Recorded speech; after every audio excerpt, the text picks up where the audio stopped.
kulan wanaagsan idil ahaantiin daawadayaal meel kastoo aad naga daawanaysaan waxaad ku soo dhawaataan wararkii telefishinka qaranka Jamhuuriyadda Soomaaliland warkana waxa idin la socodsiinaya anigoo Jamaal Axmed Naasira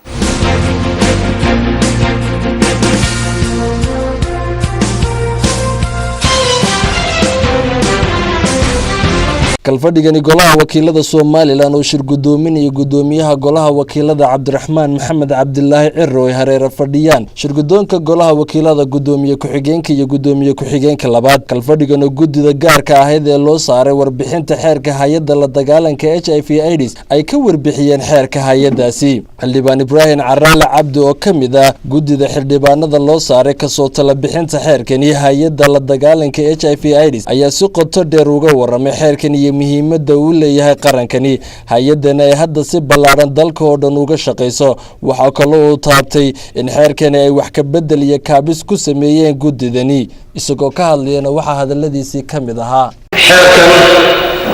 waxa lagu aasaasaya gudiga komishanka qaran ee xakamaynta HIV/AIDS-ka wuxuu ku kooban yahay qaab dhismeedka komishanka xeerkii ay ku shaqayn lahaayeen wuu dhiman yahay sidaa kuwa qabtaanna xukuumadda ayaga soo gaarsiisay ama inoo soo gudbisay qabyaqaadkii hore ee xeerkan runtii way ku filay intii ay soo gudbiyeen aasaasidda komishankan maanta xeerkiisuna hor yaallo maadaama xeerkiisii uu ku shaqayn lahaa aanu ka ahayn ee uu yahay qori jira inay kaba shaqeeya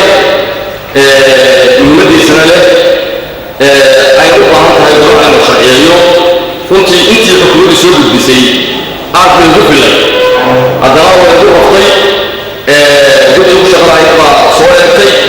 waxbay soo gudbisay haddana arrinkumanti baa loo saaray annaguna markaan dib u eegnay ruuxantii wax badan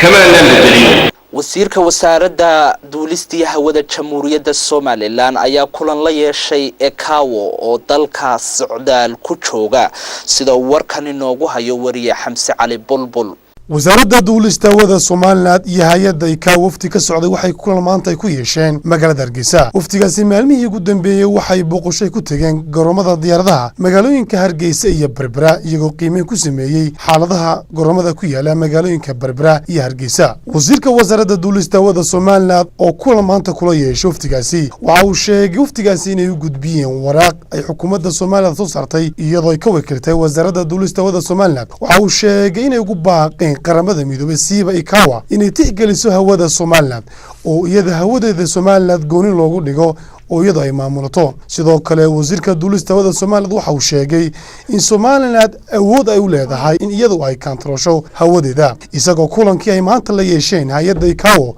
wafdiga ka socday faahfaahin ka bixinaya ayaa wasiirku waxa uu yiri waxa runtii ay wafdigani u socdaan sida ay sheegeen inay qiimeyn ku sameeyaan guud ahaan civil aviationka Soomaaliland iyo Soomaaliya in ay muxuu u gogol xaaraan sidii dib loogu soo celin lahaa gacmaha Soomaalida muxuu ahaayay maamulka hawadooda ay iminka iyagu gacanta ku hayaan annagoo taa ka duulayna waxa aanu waftigan u gudbinay muwaaqifta iyo mabaadi'da qaranka Soomaaliland ka aaminsan yahay arrintaas waxaanu u sheegnay Soomaaliland haddaanu nahay in aanu nahay ummad isku tashatay waxeeda maamulatay dal xasiloon leh xaqiiqo jirtaa inkastoo nala aqoonsanayn dunidu nala macaamisho sidii qaran noola macaamisho haybadii iyo haykalkii astaamihii dowladnimo dhammaan aanu leenahay waxaanu u sheegnay in aragtidayada sida hawada maanta dib loogu soo celinayo waxa jiray process iyo dariiq dheer oo la soo maray oo dhammaantood midhal noqon waayay ama madhale isku dambeeyay waxaanu anagu u gudbinay mowqifka Soomaaliland xukuumadda Soomaaliland oo ah in aanu doonayno in hawadayada aanu gaar u maamulano in la siiyo FIR gaar noo ah Somaliland u ah taasoo dunida ka dhacda dunida dawlado fara badan oo la aqoonsan yahay ayaa leh hal FIR in ka badan 2 3 iyo 4 leh waxa jira dawlado aan la aqoonsanayn sida muxuu ahaa Taiwan iyo Palestine iyo oo iyagu hawadooda maamusho leh flight information region gaar FIR gaar marka anagu waxaan xal ka waragnaa in muxuu ahaayay FIR gaarana la siiyo inaan hawadayada maamulano muxuu ahaa aan ku jiido waa gacmo daalis agaasimaha guud ee wasaaradda duulista hawada Soomaaliya isna ka hadlay kulankaas waxa uu sheegay in kulamadii ay la yeesheen hay'adda ICAO wafdiga ka socday ahaayeen qaar qiimo leh wafdigaas intii ay dalka joogeen waxay qiimeyn iyo assessment ku sameeyeen garoomada Jamhuuriyadda Soomaaliland awoodda ay leeyihiin wasaaradda duulista hawada qaabka ay u shaqeyso wixii aynu qalab haysano waxaynu hanti haysano iyagoo shay toolana booqday magaalo xeebeedka Berbera afaynigu hadlay wafdigaasi ayaa waxa uu sheegay in qiimeynta ay sameeyeen garoomada dalka ay u gudbin doonaan saraakiisha ugu sarsareysay hay'adda ICAO ay fadhigeedu yahay dalka Canada war murtiyeedka ay soo saartay wasaaradda duulista hawada Soomaaliya ee gudbisay hay'adda ICAO sidoo kale waxay ku sheegtay in dalalka Palestine iyo Taiwan oo iyagu wali aan la aqoonsan haddana hawadooda ay maamulaan iyagoo ugu baaqi qaramada midoobay in Soomaaliya loo ogolaado in iyadu hawadeeda ay maamusho awoodna ay u leedahay wasiirka dhalinyarta iyo ciyaaraha Jamhuuriyadda Somaliland oo ay weheliyaan wasiir ku-xigeenada wasaaradda warfaafinta iyo hawlaha guud iyo guriyeynta ayaa ka qayb galay kulan lagu daahfurayay qaybta barashada afka Soomaaliga kaas oo ka dhacay xarunta jaamacadda Golis ee magaalada Hargeysa munaasabadana lagu soo bandhigay daafurida maxadka af Soomaaliga iyo dhaqanka ee jaamacadda Golis ayaa waxa ka soo qayb galay wasiirka wasaaradda dhalinyarada iyo ciyaaraha wasiir ku-xigeenka wasaaradda warfaafinta dhaqanka iyo wacyigelinta wasiir ku-xigeenka wasaaradda hawlaha guud iyo guriyeynta iyo mas'uuliyiinta sarsare ee jaamacadda Golis abwaano iyo marti sharaf kale ugu horeyn waxa ka hadlay wasiirka wasaaradda dhalinyarada iyo ciyaaraha Cali Siciid Reegal oo ku dheeraaday muhiimadda iyo waxtarka ay dhalinyarada u yeelanayso maxadkan luqadda iyo dhaqanka Soomaaliland lagu baranayo iyo sida loo baahnaa jaamacad dhigta barashada luqadda Soomaaliga iyo dhaqanka iyaguna waxa halkan si wada jir ah uga hadlay wasiir ku-xigeenka wasaaradda hawlaha guud iyo guriyeynta iyo wasiir ku-xigeenka wasaaradda warfaafinta dhaqanka iyo wacyigelinta Cabdiwaaxid Cabdiqaadir Cabdiraxmaan ayaa iyaguna dhankooda ku dheeraaday in wacyigelinta amaba wacyiga hadda taagan si ballaaran loogu baahnaa jaamacad dhigta dhaqanka iyo luqadda Soomaaliga iyagoo halkan ka hadlaya waxa hadaladoodii kamid ahaa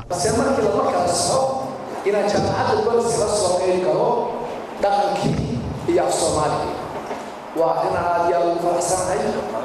كان عبد الجلسنا وأنا يلا فرحان وهو أمانة يوم وحنا كمل وأيكم كتير كم على أمانة كأقوم ترى يوسف كري إن ده كري سأقول ونقطة بقول أيام مولاي تنسي والله هذا الوقت سبحانه dhaqankeedii iyo Soomaaligeedii aan dib u noqono haddii dhaqankeedii iyo afkeedii aan la xoojin oo aan miisaan la siin dhaqamo kale iyo afaf kale ayaa ku xidho sidaa daraaddeed waa inaynu xoojino dhalinyarta aynu ku barbaarino aad iyo aad baan wasaarad ahaan soo dhaweynaa maxadkan la furay iyo inta kale aynu u baahanayno maamulka jaamacadda iyo marti sharafta ka soo qayb gashay xafladani ayaa ka waramay jaamacadda Golis iyo siday uga fikirto sidii ay horumarin lahayd aqoonta ardayda jaamacadani iyo daayarta dalka wax u baranaysa dhaqanka iyo luqadda af Soomaaligana ay tahay barashada furaha aqoonta ardayda wax u baranaysa gudoomiyaha waxbarashada ee gobolka Saraar ayaa shahaadooyin gudoonsiiyay arday ka qalin jabisay xirfado kala duwan sida uu warkan inoogu soo diray wariye jaamac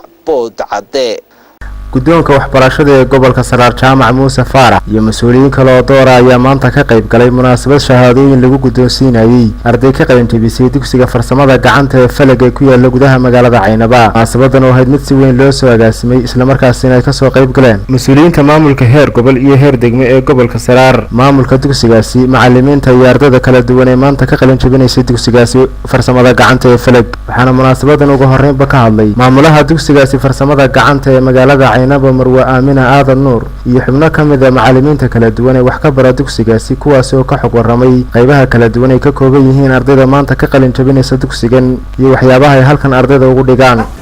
halkan maanta de waxaan isugu nimid waxa weeyaan kii haweenka ee dhaqaalaha guriga maxaa farsamada gacanta weeye qaybo kala duwan runtii waa lagu sameeyaa oo waxyaabaha imka meesha ka muuqda 40 arday oo hay'adda Kaartays ay muddo 6 bilood gacanta ku haysay, hay'adiina dabagal ku sameysay aad ayay markaa ugu qanacday. ardaydii waxay soo sameysay shahaadooyin. waxaa kaloo loo baahan yahay in la fahmo oo aan xafladahan aad iyo aad ay dadku markay daawadaan ay u eegtaan ardada 40 ee maanta qalin jabisay iyo 40nada ka horeeyay iyo kuwa ka dambeyn doona ardada iyo dadweynaha magaaladana saasaan ku boorinay. muddo 6 bilood ayaa lagu dhigay konton arday Soomaali iyo xisaab khaas ah sidii ay aqoontooda kor ugu qaadi lahaayeen. iyaga aqoontoodii kala wata haddana aan mar gaar ah u dhigaynay 6 ardaydana mid baan faraya waxa leeyahay waxbarashada halka ha kaga hadin. qaar ka mid ah ardayda kala duwan ee maanta iyaguna shahaadooyinkan lagu guddoonsiinayay xafladan ayaa iyaguna ka mahad celiyay waxyaabaha halkan lagu baray. taliyaha qaybta booliska ee gobolka Saraar Gaashaanle Axmed Daahir, gudoomiyaha waxbarashada ee gobolka Saraar Jaamac Muuse Faarax, gudoonkii hore ee waxbarashada gobolka Professor Salebaan Cali Cawad iyo xubno kale oo kala duwan oo munaasabadan ka hadlay ayaa dhammaantood si isku mid ah ugu hambaliyay ardayda maanta ka qalin jabisay dugsiga farsamada gacanta ee magaalada Caynaba. dad baad waxay warkaan shahaadooyinkan wax iska hawl yar أنا وحوين هو السيفي قفك مركز شقوين كلا قرية وحلا ليه سيفي جاجي كان سيفي يكون جلسة تاريخ يكون جلسة بريك ما لنا هاي تلفت كده هدي ضربته شغالة ضربته كنت عقل نيسا معناها ده دفعات ده نقول أنا ما هاد دوك سجن تكخلين تبي سيدا رنتي لا أنت هذا ما الحكاية أما ينتي يقول رئيسي لا دفعات فرق بدن وكل الدول أو فرسمة جعان تله أو قرال كله أو حقرس كله أو هذي فرسموين كل الدول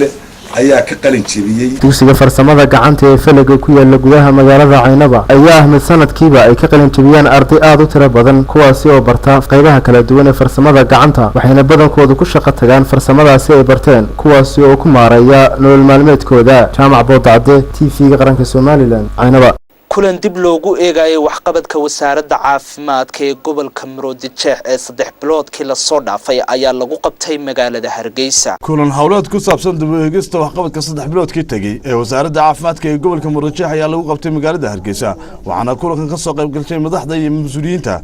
gobolka iyo wasaaradda caafimaadka. waxaana ugu horreyn ka hadlay kulankan madaxa caafimaadka asaasiga ee gobolka Maroodijeex Cabdiraxmaan Ibraahim Qaalib, isagoo tilmaamay inuu kulankan yahay mid laga wada hadlayo wixii uu qabsoomay wasaaradda caafimaadka iyo gobolka Maroodijeex muddadii 3 bilood ee tagay ee sanadka. isku duwaha wasaaradda caafimaadka ee gobolka Maroodijeex Cabdi Xuseen Cabdi Dheere, isagoo ka hadlayay kulankan ayaa tilmaamay inuu kulankan yahay mid lagu dardargelinayo waxqabadka iyo taabagelinta adeega caafimaadka ee gobolka Maroodijeex, waxaana ku booriyay xubnaha ka qayb qaadanaya kulankan inay ka faa'iideystaan muddada uu socdo. agaasimo waxeedka qoyska ee wasaaradda caafimaadka Dr. Khadre Ibraahim ayaa tilmaamtay in kulankan yahay mid lagu dardargelinayo doorka iyo muhiimadda uu leeyahay adeega loo qabto shacabka ku naqan gobolka Maroodijeex. waxaana si rasmi ah u furtay kulanka dib u eegista lagu eegayo waxqabadka gobolka Maroodijeex Dr. Faisa Ahmed oo ah madaxa qorsheynta ee wasaaradda caafimaadka, iyadoo tilmaamtay in kulankan yahay mid lagu qiimeynayo horumarka adeega caafimaadka ee gobolka Maroodijeex. iyadoo ka hadlaysana waxay tiri coordination ku horta waa arrin aad muhiim ah oo wasaaraddu ay maxay xoog ay culays badan saarayso, ayna sanadkana ay aad iskugu taxalluujisay horumarin badan in lagu sameeyo. sida oo kale maxay gobolka Maroodijeex waxa uu ugu horeeyay regional coordination officer. alxamdulillah waxaa noo hirgashay in aan gobolada kale 5 gobol ee kale wadanka aanu sidoo kalena maxay coordination officerska aanu gaarsiino sanadka. marka taas waa mid ay ku mudan yihiin ammaan gobolka Maroodijeex waa gobolka ugu weyn gobolada baan u malaynayaa uguna dadka badan. shaqada caafimaad ee ka socotaana way ka xad jirtaa meelaha kale hawlaha ka socda. challengeska iyo faa'iidooyinka ka soo baxayana kulli way kala badan yihiin. salaadiin cuqaal iyo waxgaradka gobolka Maroodijeex ayaa soo dhaweeyay musharaxnimada madaxweynaha ee 5 sano ee soo socota sida uu warkan inoogu eegayo wariye Khadar Quule. kulankani ballaaran ay soo qabteen salaadiinta boqorada iyo odayaasha degmada Sayle iyo gobolka Maroodijeex ayaa waxay kulankoodani ay ku taageereen madaxweynaha Jamhuuriyadda Soomaaliland oo ay ku taageereen murashaxnimada 5 sano ee soo socda. salaadiintan cuqaashan ayaa waxa ay taageero laxaad u muujiyeen xukuumadda Jamhuuriyadda Soomaaliland iyo madaxweynaha Soomaaliland. dhinaca kale cuqaashan iyo boqorada degmada Sayle iyo gobolka Maroodijeex ayaa waxay si diiran u soo dhaweeyeen go'aankii geesinimada lahaa ee golaha guurta ku dhameeyeen khilaafkii xisbiga muxaafidka ee kulmiye iyo arrimahaasi ka hadlaya ayaa waxa hadaladoodii kamid ahaa. waxaan baryeenayaa heshiiskii farxadda lahaa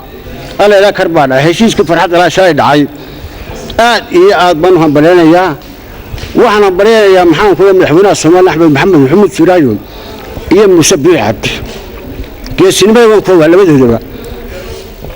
Muuse Biixi Cabdi waa xisbiga kulmiye gudoomiyihii weeyaan wixii xumaadana soo ka xumaadeen maanta sida wanaagsan u qaatay maxaan ku leeyahay u qaatay waa aqbaleen isla madaxweynaha waan ku hambalyeeyaa guurtana waan hambalyeeyaa ummadda reer Soomaaliland waan ku hambalyeeyaa marka farxad la shalay soo yaaray waan ku hambalyeeyaa waxaan hambalyeeyaa golaha guurtida ee marka wax naga xumaadaanba sida khasaaw suqta ee wanaaga markaaba cagaad dhulka soo saarta ayaanu hambalyeynaa. waxaanu kaloon hambalyeynaa musharaxa madaxweynaha maalinta ay gaadho doorashada inaanu taageersanahay madaxweynaha kuna hambalyeynaa. waxaanu ku taageersanahay waxqabadku qabtay ee ka muuqda Soomaaliland gudaheeda maanta 23 sanadood lama soo qaban wuxuu soo qabtay intii muddadii yareed uu meeshay madaxweynaha Maxamed Maxamuud Siraayo waanu taageersanahay boqolkiiba boqol baanu taageersanahay 5 sanadood buu sheegay 10 sanadood soo socdaan dooranayna. jaaliyada reer Soomaaliland ee ku dhaqan wadankaasi Kenya ayaa kulan ay ku qabteen magaalada Nairobi waxa ay si weyn u soo dhaweeyeen musharaxnimada madaxweynaha ee 5 sano ee soo socota sida uu warkan inoogu hayo wariye Cabdilaahi Cabdi Cali. xubno ka mid ah jaaliyada Soomaaliland ee ku dhaqan dalkani Kenya gaar ahaan magaalada Nairobi iyo xubno kale oo ka tirsan jaaliyada Soomaaliland ee ku dhaqan dalkaasi Ingiriiska gaar ahaan magaalada Sheffield oo bilahan ugu dambeeyay ku sugnaa magaalada Nairobi ayaa ku taageeray kuna barbar istaagay madaxweynaha Jamhuuriyadda Soomaaliland Axmed Maxamed Maxamuud Siraayo doorashada madaxweynenimo ee fooda inagu soo haysa ee uu dhawaan shaaciyay madaxweynuhu inuu isu soo taagi doono musharaxnimadeeda. waxa kaloo intaasi ay xubnuhu raaciyeen inay ku taageerayaan madaxweynaha Jamhuuriyadda Soomaaliland Axmed Maxamed Maxamuud Siraayo doorashadii aynu ka soo gudubnay ballanqaadadii uu sameeyay oo ay yiraahdeen boqolkiiba 85 waxa la oran karaa in uu fuliyay sida ay hadalka u tibaaxeen. warantii dadkii goobtaasi ka hadlay oo kamid ahaa gudoomiye ku-xigeenka jaaliyada Soomaaliland ee ku dhaqan dalkani Kenya Siciid Dubad Cali ayaa waxa hadaladoodii kamid ahaa sidatan. waxaanu taageeraynaa musharaxnimada madaxweynaha Soomaaliland Axmed Maxamed Maxamuud Siraayo aad baan u saboolsanahay. waxaanu qoraynaa waxyaabihii uu soo qabtay waxaanu ku taageeraynaa si uu u dhammaystirto master plankiisa ama qorshihiisa u yaala shacabka Soomaalilandna waxaanu u soo jeedin lahayn inay saboodaan oo taageeradaas oo kala muujiyaan. taas ayaan ku soo gabagabeynayaa. waa mahadsantihiin. anigoo Cabdilaahi Xuseen Nereeri kana mid ah ragga diaspora ee ku nool Sheffield haatanna jooga magaalada Nairobi waxaan taageeraynaa musharaxnimada madaxweynaha Axmed Maxamed Siraayo oo dib u sheegay inuu isu sharaxayo. waxaan leenahay madaxweyne waanu ku garab taaganahay musharaxnimadaad dib isu sharaxayso. ballanqaadyadii aad ballan qaaday waqtigii doorashadana boqolkiiba 85 ayaad fulisay. lagugu darona wadankan horumar iyo barwaaqo iyo bashbash adoo gaarsiiyey inay ilaahay waqtigaaga kugu simo aad ku dhamaysato. assalaamu calaykum waraxmatullaahi wabarakaatu. waxaan taageerayaa musharaxnimada madaxweynaha Soomaaliland Axmed Maxamed Maxamuud Silaanyo waxaan ku taageerayaa waxqabadkiisa cidladee qofka lagama taageero qofku wuxuu qabtay baa lagu taageeraa ama lagu diidaa ama lagu nacaa ama lagu jeclaadaa waxaan ku taageeranaa waxqabadkiisa muuqda ee uu fuliyay Ilaahi Cabdi Cali TV-ga qaranka Jamhuuriyadda Soomaaliland magaalada Nairobi wararka kale daawadayaal idii hayno waxa kamida siyaasi maxamed ibraahim qabo oo kamid ah xubnaha golaha dhexe xisbiga kulmiye oo la hadlay warbaahinta ayaa soo dhaweeyay go'aankii laga gaaray khilaafka xisbiga kulmiye waxaana ku tilmaamay guul u soo hooyatay guud ahaan qaranka Soomaaliland isagoo ka hadlayna waxa uu yiri wax badan dabciyay oo dadkana ka farxiyay mid ay isha ku hayaan qaranka Soomaaliland buuxa go'aankaas waan soo dhaweynaa taamnay golaha dhexe kulmiye waan dadweynaha Soomaaliland sidoo kale wala soo dhaweynaya go'aan taariikhi u ahaa saddexda qodob saddex muhiim ah ayaa imikana gacmaha la haystaa waa la heshiiyay shalay si wanaagsan oo qurux badan baa loo heshiiyey horena media waan uga sheegnay kulmiye waxaan ogaa inuu heshiinayo oo aanu meel kale tagay geesta kale xubin kamid ah ururada maxalliga Marwa Zainab Maxamed Xaaji oo ka hadashay xalinta khilaafka kulmiye ayaa tilmaamtay inay tahay go'aanka laga gaaray xalinta khilaafka kulmiye mid guul u soo hoyatay shacabka iyo madaxda qaranka Soomaaliland iyadoo ka hadlaysana waxay tiri waxaan maanta hambalyo xoog leh aan leeyahay hambalyo aan leeyahay golaha guurtida waan idin hambalyeynaa xalintii iyo khilaafaadkii dhex taagnaa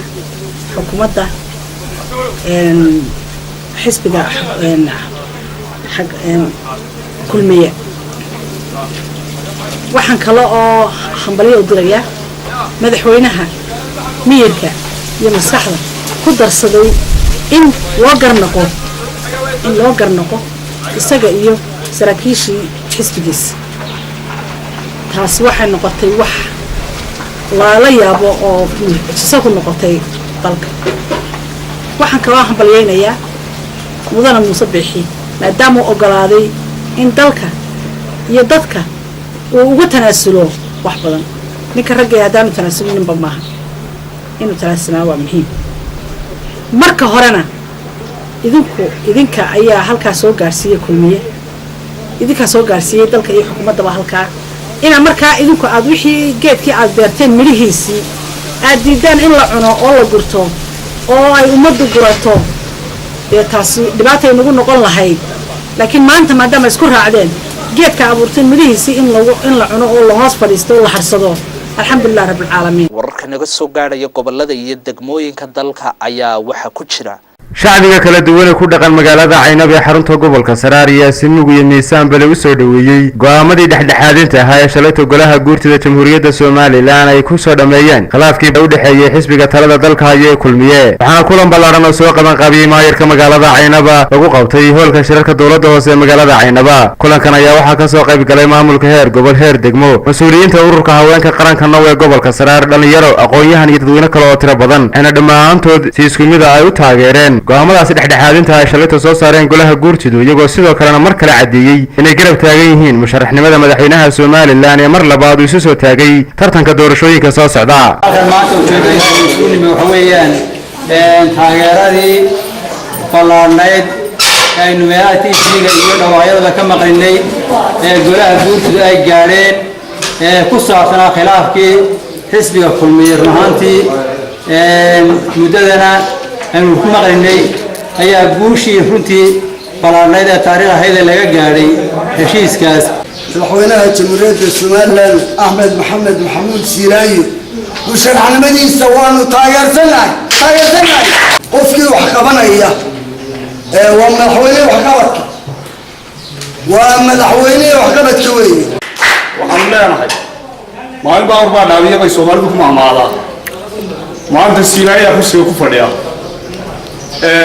cidi kuma dhaliilin haddii uu Silaanyo ku fadhiyo kursiga dhaliil anagu uma hayno